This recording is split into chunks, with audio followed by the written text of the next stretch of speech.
En algún momento de la historia, México no era solo un país, era una idea. La idea de que América Latina podía tener su propio polo de poder, su propia voz, su propio destino, y México estaba a punto de convertirse en ese polo. Tenía el petróleo, tenía la industria, tenía la diplomacia, tenía el proyecto. Pero algo lo detuvo, y ese algo no fue la incompetencia, fue algo mucho más calculado. Hay una versión de la historia de México que no aparece en los libros de texto. Una versión donde este país, en la década de 1970, era el candidato más serio para liderar todo un continente. Una versión donde el sueño fue real, donde el plan existió y donde el colapso fue diseñado. Esta es esa historia, el proyecto mexicano que podía haber cambiado América Latina, y los que se aseguraron de que no lo hiciera. Para entender lo que se perdió, hay que entender lo que México fue. Entre 1940 y 1970, México vivió lo que los economistas llamaron el milagro mexicano. 30 años consecutivos de crecimiento promedio de casi 7% anual. Inflación controlada. Industria en expansión. Clase media emergente. Ciudad de México se convirtió en una de las metrópolis más sofisticadas del mundo. Sus universidades producían ingenieros, médicos, arquitectos. El peso mexicano era tan estable que se usaba como referencia en toda América Latina. No era un milagro de un solo sector. Era industrialización real. Pemex, la Comisión Federal de Electricidad, Altos Hornos de México, la industria automotriz. El Estado mexicano construyó infraestructura en una escala que ningún otro país latinoamericano había intentado. Y en ese contexto, México empezó a mirar más allá de sus fronteras. En 1974, bajo el presidente Luis Echeverría, México lanzó la Carta de Derechos y Deberes Económicos de los Estados ante las Naciones Unidas. Era un manifiesto. México diciéndole al mundo, el orden económico internacional es injusto y nosotros vamos a liderarlo. Fue el documento más ambicioso que cualquier nación latinoamericana había presentado en un foro global. Y el mundo lo notó. Washington lo notó. Pero lo que vino después cambió todo. Porque en 1976 México descubrió algo que lo cambió todo. Y que también lo condenó. En 1976, en aguas del Golfo de México, Pemex confirmó el descubrimiento de Cantarell. No era un yacimiento ordinario. Era uno de los 5 campos petroleros más grandes jamás encontrados en la historia del planeta. Las estimaciones iniciales hablaban de más de 35,000 millones de barriles de reservas. Las proyecciones eran casi incomprensibles. En ese mismo año, el precio del petróleo en los mercados internacionales estaba en máximos históricos. La crisis del petróleo de 1973 había multiplicado el valor del crudo 4 veces. México, de repente, tenía la combinación más poderosa posible. El recurso más demandado del mundo en cantidades gigantescas, con precios en la estratosfera. José López Portillo asumió la presidencia en diciembre de 1976 y entendió exactamente lo que tenía en sus manos. López Portillo pronunció una frase que quedó en la historia. México tiene que administrar la abundancia. Y empezó a hacerlo. La producción de Pemex creció año tras año. Los ingresos petroleros se dispararon. El Estado mexicano tenía más dinero del que jamás había tenido. Con ese dinero México aceleró su programa industrial. Construyó refinería tras refinería. Amplió la red eléctrica. Invirtió en telecomunicaciones. La economía mexicana creció al 8% en 1978, al 9% en 1979 y cerró 1980 cerca del 8.4%, cifras que hoy cualquier país soñaría.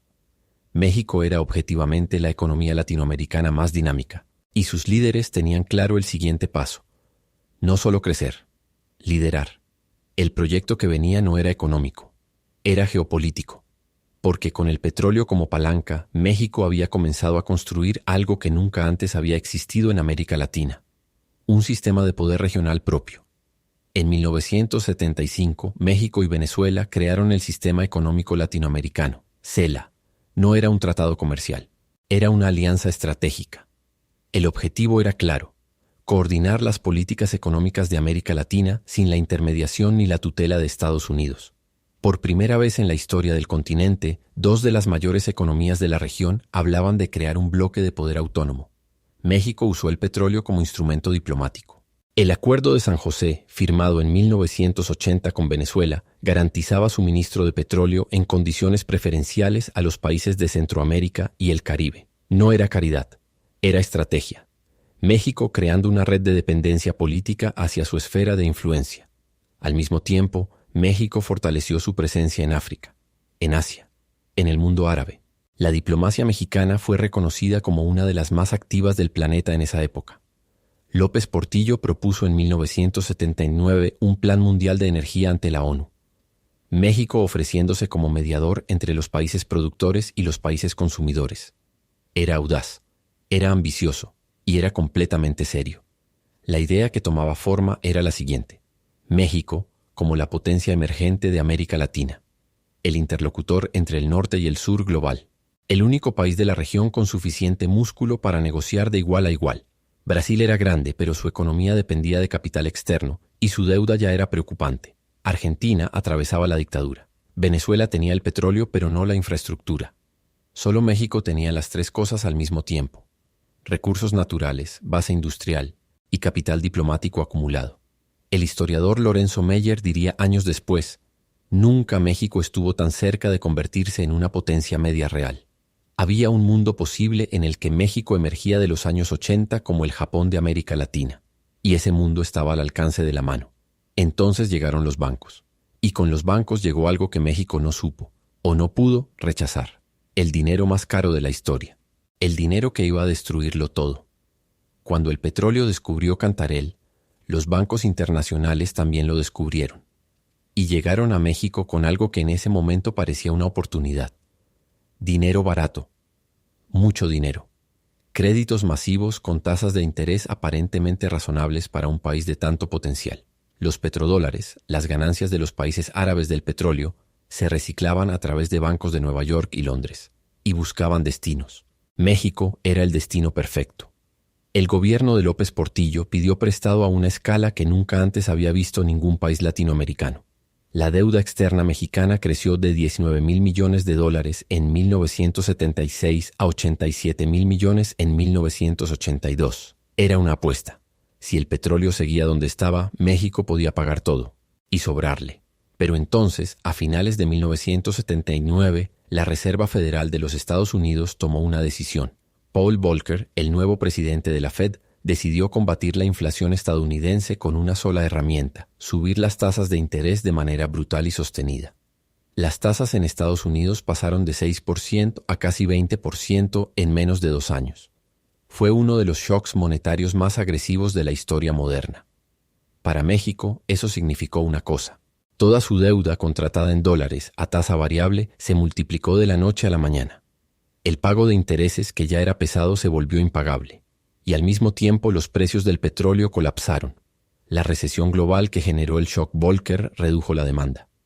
El barril cayó de $35 a menos de 10 en pocos años. México había apostado todo a un precio del petróleo que no sobrevivió, y su deuda estaba indexada a una tasa de interés que se había ido a la luna. El 12 de agosto de 1982, el secretario de Hacienda mexicano, Jesús Silva Herzog, llegó a Washington con un mensaje para el Tesoro y el FMI. México no puede pagar su deuda, y no somos los únicos.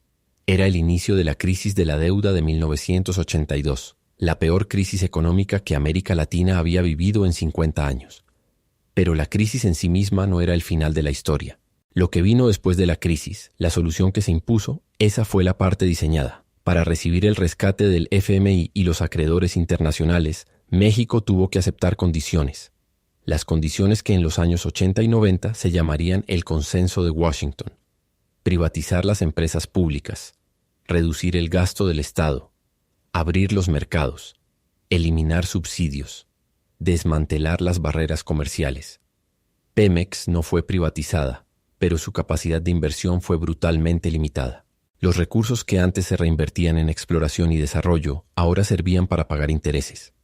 Las empresas estatales que habían construido la base industrial mexicana desaparecieron una por una. Sidermex, Conasupo, Ferrocarriles Nacionales, Compañía de Luz y Fuerza. El sector industrial mexicano, que había tardado 40 años en construirse, fue desmantelado en menos de una década. Y en 1994 llegó el golpe final: el Tratado de Libre Comercio con Estados Unidos y Canadá. El TLCAN redefinió el rol de México en América del Norte. México se convirtió en planta de manufactura, proveedor de mano de obra barata para las cadenas de producción estadounidenses. El sueño de México como potencia regional independiente quedó reemplazado por una integración subordinada al norte. El CELA, el Proyecto de Liderazgo Latinoamericano, quedó reducido a una secretaría técnica sin poder real. El Acuerdo de San José con Venezuela siguió existiendo, pero ya sin la misma dimensión estratégica que tuvo. El México que iba a ser el Japón de América Latina se convirtió en el taller de manufactura de América del Norte. No fue un accidente, fue un rediseño, y ocurrió exactamente en el momento en que México tenía el poder para resistirlo. El economista Arturo Huerta lo diría años después. La crisis de 1982 no fue solo una crisis financiera. Fue el momento en que México dejó de tener un proyecto de país. ¿Qué habría pasado si el shock Volcker no hubiera ocurrido? ¿O si México no hubiera pedido prestado tanto? Un México que emergía de los 80 con sus finanzas sanas, su industria intacta y Cantarell produciendo en plenitud, sería un actor que ningún análisis geopolítico podría ignorar. Un México así podría haber liderado la respuesta latinoamericana a la globalización en términos propios, no los dictados desde Washington. La historia no tiene retroceso, pero sí tiene lecciones. Y la lección de México en esos años es una que todo país en desarrollo debería estudiar. El recurso natural más peligroso no es el que no tienes, es el que tienes y no controlas. Y el enemigo más eficaz no ataca con ejércitos, ataca con tasas de interés. El proyecto mexicano no murió solo, lo ayudaron a morir. Y entender cómo es entender cómo funciona el mundo real. Si esta historia te impactó, tienes que ver el siguiente capítulo. El documental sobre la industria siderometalúrgica mexicana que conquistó el mundo antes de que la dejaran caer. Ya está en el canal.